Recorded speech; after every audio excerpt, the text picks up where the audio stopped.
Salut, salut, salut. Bonjour à vous. J'espère que vous allez bien. Bienvenue sur ma vidéo. Donc, je suis Arlette et ses amis. Ça fait un peu beaucoup d'années. Hein. Je dis toujours la même chose, mais bon, bref. Beaucoup d'années que je parle sur les réseaux. Donc, aujourd'hui, je voulais parler un peu de ce phénomène qu'on appelle la femme indépendante. Ah oui. J'ai entendu pas mal des féministes dire « Je suis indépendante, je suis une femme indépendante ». Moi, je voulais justement rebondir en disant « Nous ne sommes pas indépendantes ». C'est quoi être indépendante? Quand nous regardons la définition justement de ce terme-là, indépendance, ça veut dire que c'est une personne qui ne dépend pas de quelque chose, qui se suffit de lui-même ou d'elle-même, la personne. Mais quand on regarde en tant que personne humaine, on se rend compte que nous sommes tous dépendants de quelqu'un. Nous sommes toujours dépendants de quelque chose. Même pour aller nous doucher, nous avons besoin de savon, nous avons besoin de gel douche, nous avons besoin d'une serviette, nous avons besoin de tout ça. Même pour se laver, pour faire ceci, pour faire cela.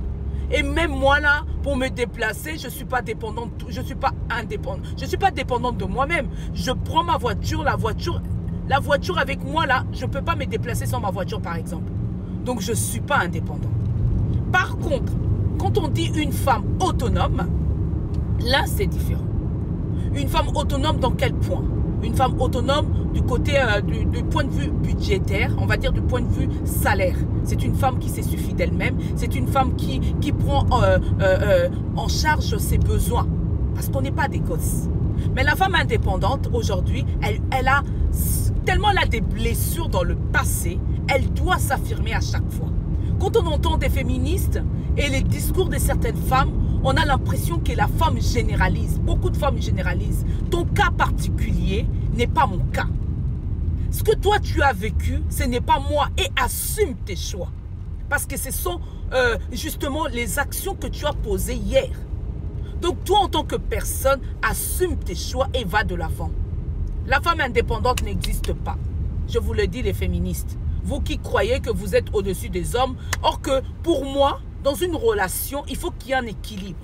La femme doit se suffire d'elle-même. Elle doit savoir où est sa place.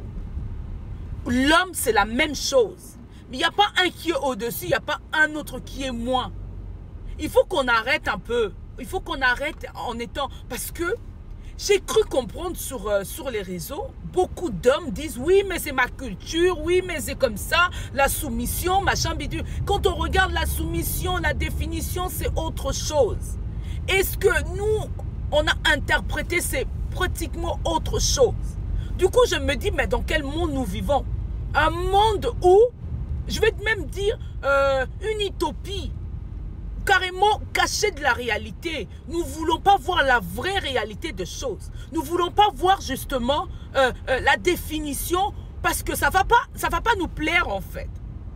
Donc je suis complètement désemparée, complètement estomaquée. Oui, parce que je me dis mais les gens ne se rendent pas compte. Les femmes comme les hommes.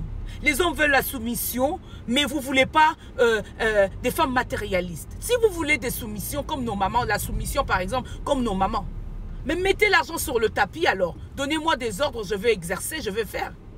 Mais vous ne voulez pas vous voulez que les femmes soient pas, elles doivent être soumises, mais qu'elles ne demandent pas de l'argent. Et après, moi je dis dans chaque couple, chacun connaît sa réalité. Chacun définit sa façon de mener son couple. Sur ce, la femme indépendante n'existe pas. À bientôt. Bye. Salut.